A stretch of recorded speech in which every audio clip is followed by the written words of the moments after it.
Hello दोस्तों, VVR classes में आप लोगों का हार्दिक स्वागत है। देखिएगा भैया, जैसे कि हमारा हिंदी का पाठ चल रहा था और हिंदी में हमने 3 वीडियो पहले ही अपलोड कर दी हैं, जिसमें आप एक संधि की हो गई, एक पर्यायवाची की, एक विलोम शब्दों की। और विलोम शब्दों वाली वीडियो मैंने आज ही सुबह अपलोड की है, तो भैया उसे भी देखें। अब आज हमारा कौन सा टॉपिक जो आपका पैट के एग्जाम में समश्रुति भिन्नार्थक शब्दों से रहेगा।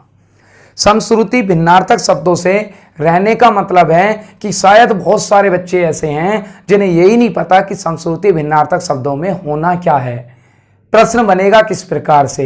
तो देखिए भैया, मैं इसी चीज को इसलिए लेकर आया हूं। वीडियो छोटी रहेगी, आप लास्ट तक जरूर देखें। और बहुत महत्वपूर्ण प्रश्न है, क्योंकि भैया इसमें ज्यादा उधर उधर की चीजें नहीं पूछकर कुछ ही गिनी चुनी चीजें पूछता है, तो वही मैंने आपके साथ बोर्ड पर लिखने का प्रयास करा है। तो आप वीडियो को बड़े ध्यान से समझते रहें और सुनते रहें। पहले बात करते हैं किसकी, समश्रुति भिन्नार्थक शब्दों की।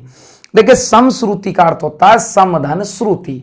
समधन श्रुति का मतलब होता है जो शब्द आपको सुनने में कैसे लगे, यानी कि क्या समान लगे, अर्थात जिनका उच्चारण क्या हो, एक समान हो, लेकिन उसके बाद यानी कि क्या भिन्नार्थक, लेकिन अर्थ कैसे देते हो वो अलग देते हो, अर्थात भिन्न अलग, मतलब सुनने में कैसे लगे एक जैसे, लेकिन अर्थ कैसे देते हो वो अलग देते हो, तो वही क्या कहलाते हैं, आपके समश्रुति भिन्नार्थक शब्द कहलाते हैं।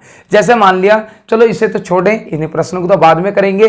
जैसे मैं एक बोलता हूं आपको, ठीक है, देखिए भैया यहां दिख रहा होगा वैसे आपको, एक शब्द लिखा मैंने क्या, आदि, और एक शब्द लिखा मैंने क्या, आदि। तो दोनों शब्दों को क्या बोलोगे आप, आदि बोलते हैं, अर्थात सुनने में कैसे लगते हैं ये एक समान। लेकिन इस आदि का अर्थ क्या होता है, आदि का अर्थ होता है प्रारंभ।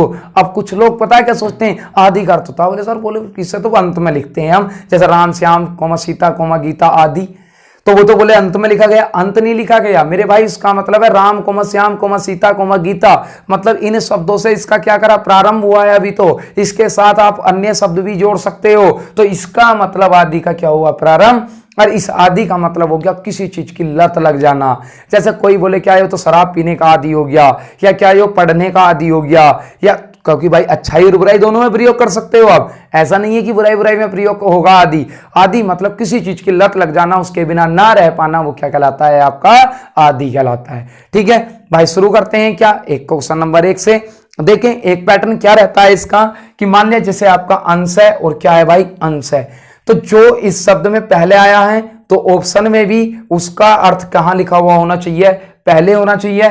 जो इसमें क्या बाद में लिखा गया है, तो उसका अर्थ कहां भाई, बाद वाला होना चाहिए। क्योंकि कभी कभार गड़बड़ क्या कर देते हैं कि हमें अर्थ भी पता होता है, सब कुछ पता होता है, लेकिन दूसरे वाले का अर्थ पहले और पहले वाले का अर्थ कहां, दूसरे बाद में कर देते हैं। इसलिए मैंने उन चीजों को भी भाई इसमें शामिल करने का प्रयास कराया, ऐसे क्वेश्चनों को जिनमें क्या आगे और पीछे वाला होगा, कि बोले आगे का अर्थ पीछे कर दोगे, पीछे वाले का अर्थ आगे कर दोगे, ऐसे भी ऑप्शन आपको मिलेंगे। तो देखिए शुरू करें भाई, पहला क्वेश्चन क्या कि अंश और अंश भाई सुनने में कैसे लग रहे हैं, एक जैसे, तो इसका मतलब कैसे है, समश्रुति। श्रुति का मतलब होता है सुनना। इसके बाद अंश का अर्थ इस अंश का और इस अंश का, इस अंश का अर्थ होता है क्या आपका हिस्सा, और इस अंश का अर्थ होता है क्या आपका कंधा, यानी कि ये क्या कंधा, और इसका क्या हिस्सा। तो इसका ऑप्शन नंबर कौन सा हो जाएगा, आपका ए हो जाएगा। लेकिन बी में क्या था, बी हिस्सा, और एक क्या था आपका बीज। तो भाई देखो अंश मतलब क्या, कौन सा, ये बीज नहीं, उसे कहते हैं हम क्या, अंकुरण। ठीक है, तो वो बीज उसका होगा। इसमें हिस्सा और अंकुर मतलब क्या भाई, उसी से निकला, किससे, आपका बीज से, मतलब इसमें क्या है अंकुर, और क्या है आपका हिस्सा। तो मतलब इस अंश का मतलब बताया उसने हिस्सा, इस अंश का मतलब क्या आता है, अंकुर। तो इसलिए ऑप्शन नंबर आपका कौन सा ठीक हुआ मेरे भाई, ए। क्लियर है क्वेश्चन भाई, बहुत महत्वपूर्ण क्लास है, मजाक में ना लें इस क्लास को भाई, अंत तक जरूर देखें।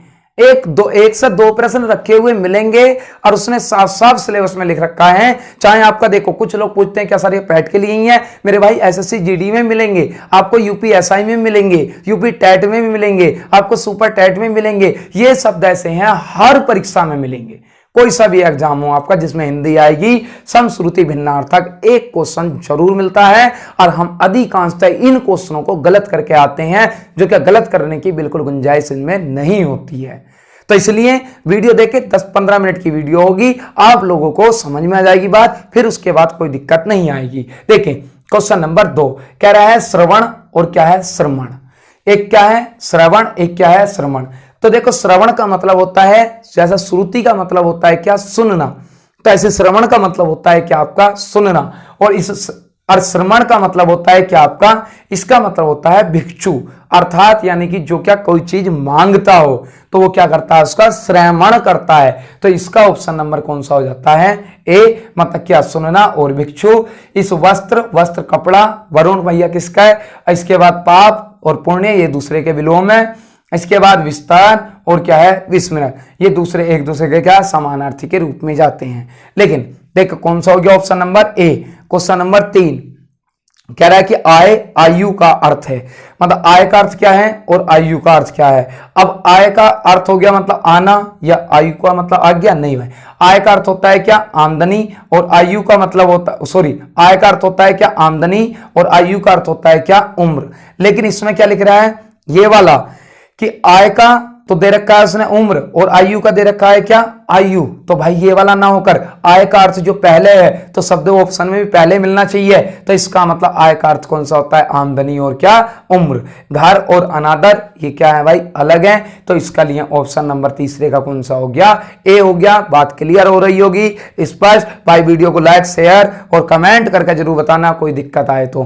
क्वेश्चन नंबर 4 देखें, कह रहा है कि प्रणय और परिणय का अर्थ होगा। देखो एक तो होता है प्रणय, एक होता है परिणय, का अर्थ क्या होगा।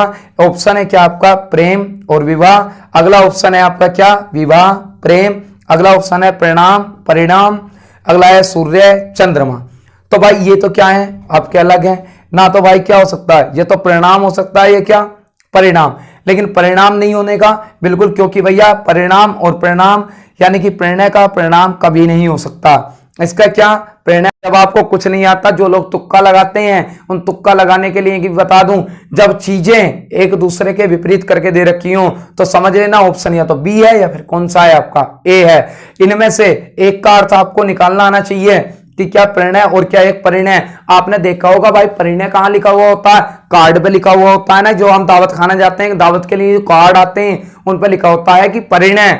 अब परिणय का मतलब होता है क्या विवाह, और प्रणय का मतलब होता है प्रेम, यानी कि जो अपने से जो छोटे हैं आप उनसे लगाव करते हैं, उनसे प्रेम करते हैं, तो वो क्या कहलाता है, प्रणय का मतलब क्या प्रेम कहलाता है। तो इसलिए इसका भी ऑप्शन नंबर कौन सा हो गया भाई मेरे, ए हो गया। बात क्लियर भाई। वीडियो को लाइक शेयर चैनल को सब्सक्राइब जरूर करो। वीडियो देख रहे हो सब्सक्राइब नहीं कर रहे, बहुत गलत बात चल रही है, ठीक है भैया। ऐसा गलत को सही करने का काम तुम्हारा है, इस बात को सही करो, गलत नहीं रहनी चाहिए भाइयों। अगला क्या है कपीस और क्या है कपीस, क्या अंगद। अगर क्या यहाँ हनुमान होता तो भाई ऑप्शन में आपका क्या जाता हनुमान, और कपीस अगर हनुमान नहीं है तो कौन जाएगा, अंगद जाएगा। क्लियर हुई भाई बात। आगे क्वेश्चन नंबर 6 कृपण और क्या है आपका कृपाण। तो देखिए इनका करते हैं, कृपण क्या है और कृपाण क्या है। देखिए कृपण क्या कटार कंजूस है, या भाई कंजूस और क्या कटार है, या फिर क्या आपका कृपण का मतलब तलवार, या कृपाण का मतलब ढाल है, या कृपण का मतलब आकाश, या कृपण का मतलब पाताल। भाई ऑप्शन नंबर डी तो कहीं से कहीं तक हो ही नहीं सकता, ठीक। इसके बाद कटार और कंजूस ये भी कहीं से कहीं तक नहीं, क्योंकि कृपाण सा आप समझते हैं कोई धारदार चीज जो होती है, बोले जो सरदार जो सिख धर्म से होते हैं वो जो रखते हैं अपने यानी कि क्या कटार में, यानी कि क्या रखते हैं वो कृपाण रखते हैं। तो कृपाण का मतलब क्या होगा, अर्थात कटार, और कृपण का मतलब होता है जब कंजूस, अब पैसे खर्च ना करता हो वो वाला। नंबर कौन सा हो जाता है, बी। बात समझ आ रही है भाई। तो देखें अगला क्वेश्चन नंबर कौन सा है आपका 7। 7 में क्या है, एक तो क्या है पंथ और एक क्या है पथ है, ठीक। एक क्या है पंथ और एक क्या है पथ। अब भैया पंथ का मतलब क्या है और भैया आपका पथ का मतलब क्या है। देखो आपने देखा होगा कि पंथ यानी कि क्या उस पंथ से, अर्थात यानी कि संप्रदाय से, और पथ मतलब क्या होता है रास्ता। बोले किस पथ पर जा रहा है, तो बोले गलत पथ पर चल रहा है, तो रास्ता अर्थात यानी कि क्या मार्ग। तो भाई इसका पंथ का मतलब होता है संप्रदाय और पथ का मतलब होता है क्या रास्ता, इसलिए ऑप्शन नंबर कौन सा आपका बी होता है इसका, ठीक। बात समझ आई होगी बढ़िया करके। तो देखिए क्वेश्चन नंबर कौन सा हम अपना 8 देखते हैं। 8 में कह रहा है कि कौन सा युग्म समोच्चरित नहीं है। इस तरीके के प्रश्न बनते हैं, तभी मैंने भाई ये शामिल करे हैं। वो कह रहा है कि कौन सा युग्म समोच्चरित नहीं है, अर्थात सुनने में एक जैसा नहीं है, ऐसा ढूंढो भाई एक जैसे हैं। अगला करोड़ करोड़ तो दोनों सुनने में एक जैसे हैं। अगला कर्ण कान, क्या एक जैसे हैं? नहीं। एक पहली बात, कर्ण का अर्थ और कान का अर्थ भाई दोनों का अर्थ क्या होता है? एक। तो इसके लिए इसका ऑप्शन नंबर कौन सा हो जाएगा? सी। इसका होता है कर्म और क्या? क्रम। मतलब सुनने में भी एक जैसे लगे और उसके बाद भाई उनका अर्थ भी अलग हो, लेकिन इनका क्या अर्थ अलग हो रहा है मेरे भाई? नहीं हो रहा। इनका कोस कोस, इनका अर्थ अलग है। करोड़ और करोड़, इनका अर्थ अलग है। कर्म और क्रम, इनका भी क्या है? अर्थ। जैसे कि कर्म का मतलब क्या? आप कोई कर्म करते हैं। क्रम मतलब क्या है? कोई सा आपका सीरियल जो होता है वो क्या कहलाता है? आपका क्रम कहलाता है। नेक्स्ट क्वेश्चन, क्वेश्चन नंबर 9 की ओर बढ़े तो देखिए भैया, बात समझ में आएगी भाई। क्वेश्चन नंबर 8 तक क्लियर है चीजें? अगर भाई क्लियर ना हो, कोई क्वेश्चन हुआ करे किसी का, कमेंट बॉक्स में लिख दिया करें। नेक्स्ट क्लास जैसे ही होगी मैं या तो उसमें ही रिप्लाई करा दूंगा, यानी कि जो रिप्लाई आप कमेंट कर। इसमें कह रहा है सम्मोचरित। भाई सम्मोचरित भी समश्रुति होता है, इसका दो नाम होते हैं, कोई सम्मोचरित कहता है, कोई क्या कहता है? समश्रुति। कह रहा है क्या? अव्यय और क्या है? अंग, अनुसार और अनुरूप, अनल और अनिल, अनुसार और क्या? व्यय। मतलब कह रहा है कौन सा एक समान, सुनने में एक समान। क्या अव्यय और अंग एक समान लग रहे हैं? बिल्कुल ना लग रहे। अनुसार अनुरूप लग रहे हैं? बिल्कुल नहीं लग रहे।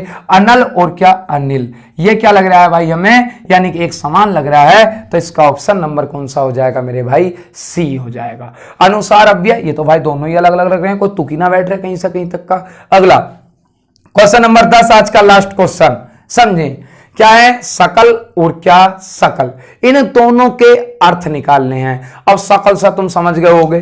बोले जी सकल का मतलब क्या बोलेगा? ऐसे क्या बोले? हाँ बोले तेरी शकल बुरी है भैया, ऐसे जो कहें। बोले तेरी शकल ना देखूं मैं, वो वाली शकल ना है यार। इसमें क्या है? अरे ये क्या है? सकल। दोनों ही। इस शकल का मतलब क्या होता है? जैसे कि आपने मैथ में जो क्वेश्चन करते हैं कि बोले उसकी शकल आय इतनी है, तो उस सकल आय का मतलब होता है कि कुल आय। तो इसका सकल का मतलब कुल आय, कुल का मतलब क्या होता है? यानी कि संपूर्ण। यानी कि तो इसका ऑप्शन नंबर कौन सा हो जाता है? आपका सी। और इस सकल का अर्थ होता है मतलब किससे? अंश से। तो इसका कौन सा लगेगा? कि यानी कि इस शकल का अर्थ होता है क्या? संपूर्ण। और इस शकल का अर्थ होता है क्या?